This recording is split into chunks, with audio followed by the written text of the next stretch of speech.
गृह युद्ध होगा ही होगा अगर इन लोगों ने सभी लोगों का सम्मान नहीं किया और संविधान का सम्मान नहीं किया। ये भारतीय जनता पार्टी जो है बहुत बड़ी बड़ी बातें कर रही थी कि हमने स्ट्राइक कर दिया, सर्जिकल स्ट्राइक कर दिया। किसके बल पे किया था?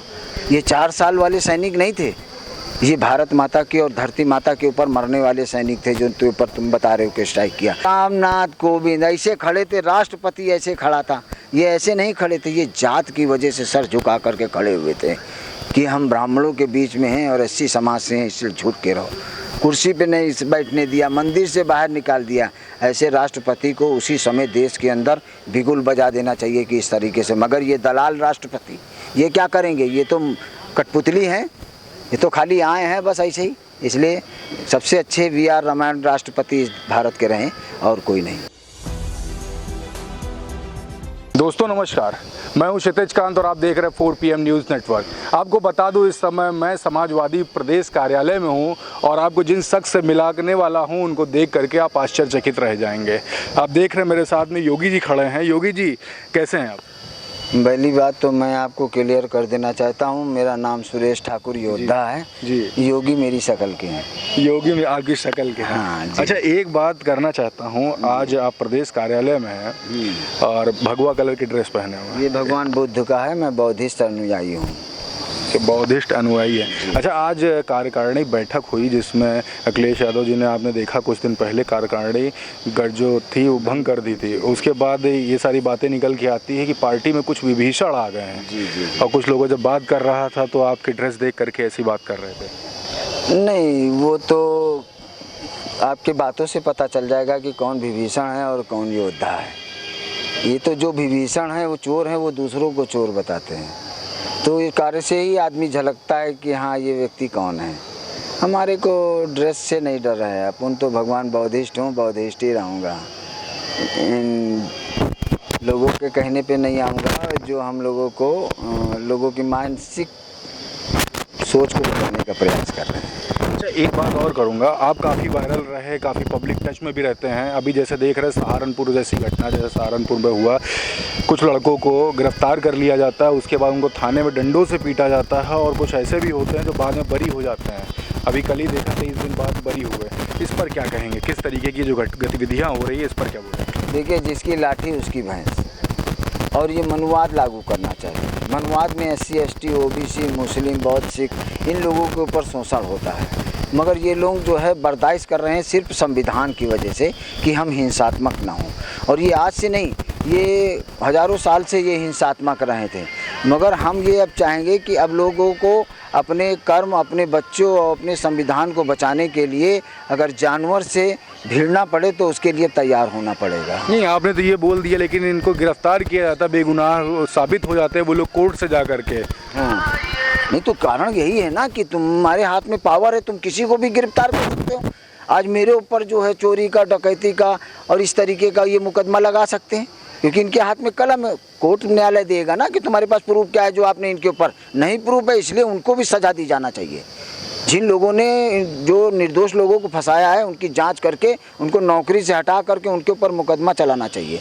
यदि नहीं चलाया जाएगा तो फिर यही होगा कि जनता को अब अपने हाथ में तीसरी अदालत की तरह रातों में बाहर निकलना पड़ेगा, तभी इंसाफ होगा। जब दूसरे के दिलों में डर होगा, जब डर है नहीं, तुम हमारे को ही डरा रहे हो, SC ST OBC मुस्लिम सबको तुम मार रहे हो, हैं? तुम्हारे बाप का राज है क्या? तो इसलिए अब संघर्ष करने का समय छोड़ो, अब सीधे जंग करने का समय आ गया है। गृह युद्ध होगा ही होगा अगर इन लोगों ने सभी लोगों का सम्मान नहीं किया और संविधान का सम्मान नहीं किया। गृह युद्ध की आप बात कर रहे हैं। अच्छा, एक बात और आपसे कर लूँ, अभी जैसे अग्निपथ को लेकर के काफ़ी सारी बातें सामने आ रही हैं, पूरे देश में किस तरीके की माहौल रहा ये आप देख रहे हैं, इस पर क्या बोलेंगे? देखिए, यही भारतीय जनता पार्टी जो है बहुत बड़ी बड़ी बातें कर रही थी कि हमने स्ट्राइक कर दिया, सर्जिकल स्ट्राइक कर दिया। किसके बल पे किया था?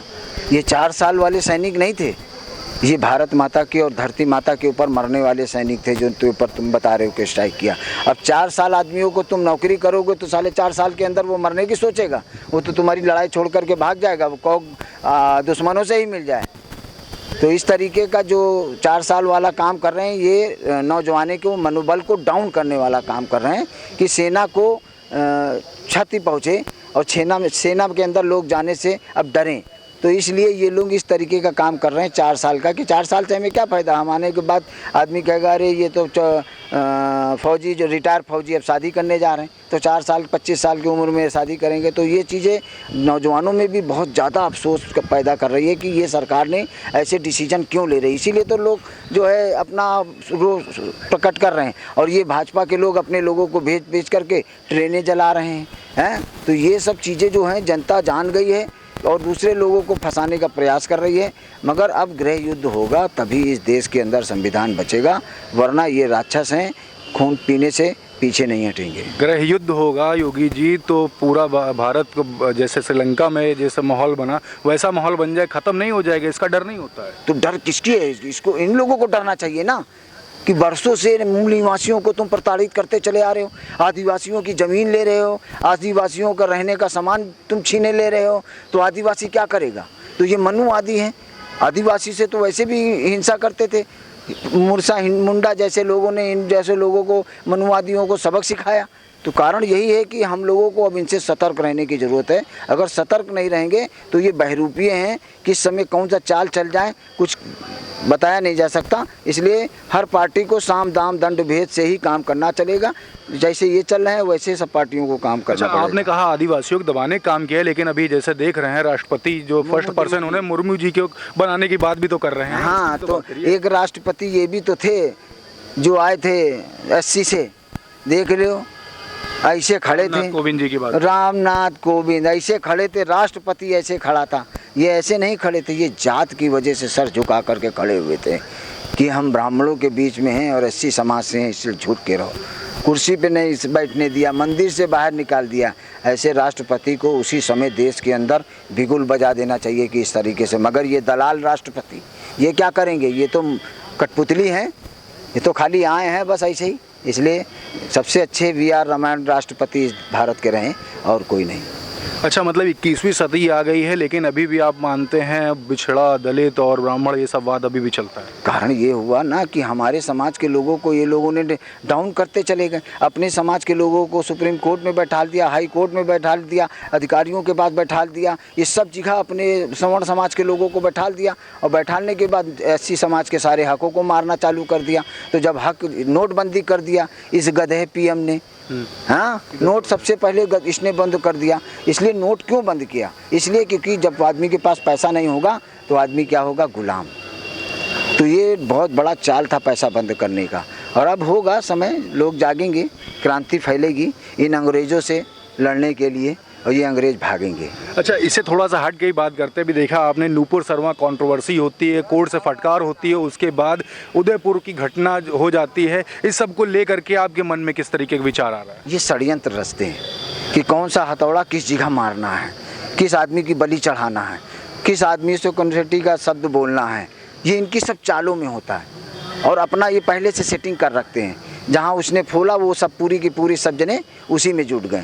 तो ये एक चाल चल रहे हैं और इस चाल का जवाब देखो, एक इन्हीं का जो जिसने गर्दन काटी उन्हीं के साथ जो है RSS के लोग के साथ खड़ा हुआ है।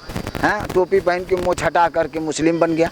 मुस्लिम समाज, अरे भाई मुग़ल जब हमारे देश में आए थे तो हमारे मूल निवासियों से कहा था इस्लाम धर्म करो नहीं काट दिए जाओगे तुम लोग। और काटा कितने मूल निवासियों को? तब मूल निवासियों ने इस्लाम धर्म कबूल किया। तो वही मूल निवासी आज भी हमारे देश के अंदर लड़ाई लड़ता चला आ रहा है। और अगर DNA टेस्ट किया जाए तो ये मुस्लिम समाज का जो DNA है वो हमारे मूल निवासियों से SC ST OBC से मिलता हुआ है। मगर जो बिहार से आए हुए हैं ब्राह्मण मनुवादी लोग, उनका DNA अलग है। इसीलिए वामन मेश्राम जी ने कहा था ना, कागज़ से नहीं पहचान करो, DNA से टेस्ट करो। अगर DNA जिसका होगा भारत का वो रहेगा, वरना बाहर जाओ। इसीलिए तो चुप होगा ये गधे लोग। हाँ, अच्छा, एक बात और करूंगा, अभी देख रहे थे अभी कुछ ही समय पहले उपचुनाव था। हाँ। उपचुनाव में किस तरीके से समाजवादी पार्टी की हार हुई ये तो सब किसी से छुपा नहीं है। वहाँ पे कवरेज करने भी गए, तमाम सारी अंदर की जो गतिविधियाँ थी वो भी सामने है। इसको ले क्या कहेंगे? रामपुर और जो आजमगढ़ का जो चुनाव हुआ, इस पर क्या आपकी प्रतिक्रिया है? देखिए, सबसे पहला बात मैंने आपसे जो बताया ना कि इन्होंने जो कहा था 2025 50 साल तक के हम भारत में रहेंगे, तो ये भारत में इसी तरीके का काम करेंगे। खुलेआम सबके सामने अगर विजेता हो गया है तो डीएम कहेगा नहीं विजेता नहीं हुआ है, ये विजेता हुए हैं, क्योंकि डीएम बैठा हुआ है। अब जिसको लड़ना है तो आओ जाके लड़ो, शासन प्रशासन सब पुलिस खड़ी है। तो ये तो हरामी इनके घर के परिवार के बच्चे तो हैं नहीं शासन के, ये भी SC ST OBC के बच्चे हैं, जितने सेना में हैं, मिलिट्री में हैं, फौज में हैं, RPF में हैं। मैं इनसे भी कहना चाहता हूँ कि आप लोग भी जागो और इन देशद्रोही अंग्रेज़ों से अपने आप को अलग करो और अपने परिवार की और अपने संविधान की रक्षा करो, तभी हमारे और हमारे आपके रहते रहते जीत जाओगे। इन मनुवादियों को हरा दोगे तो हमारे बच्चे आगे आकर के सुख शांति का जीवन जी पाएंगे, वरना फिर से ये लोग हमारे बच्चों को गुलाम बनाएंगे और सारे अधिकार छीन लेंगे, आरक्षण ख़त्म कर देंगे, तब आप क्या कर पाओगे। इसलिए अभी मौका है, जिंदा हो, इसलिए जंग करने के लिए तैयार रहो। Okay, thank you very much, thank you very much. ये थे हमारे साथ में योगी जी, इलेक्शन टाइम में काफ़ी वायरल हुए थे, योद्धा नाम से काफ़ी प्रचलित हुए थे। हमने इनसे तमाम मुद्दों पर बात की। ऐसे ही लोगों से मिलने के लिए 4PM न्यूज़ नेटवर्क सब्सक्राइब कर दे और जुड़े रहे 4PM न्यूज़ नेटवर्क के साथ। मैं हूँ क्षितिज कांत, कैमरा पर्सन शुभम के साथ। धन्यवाद।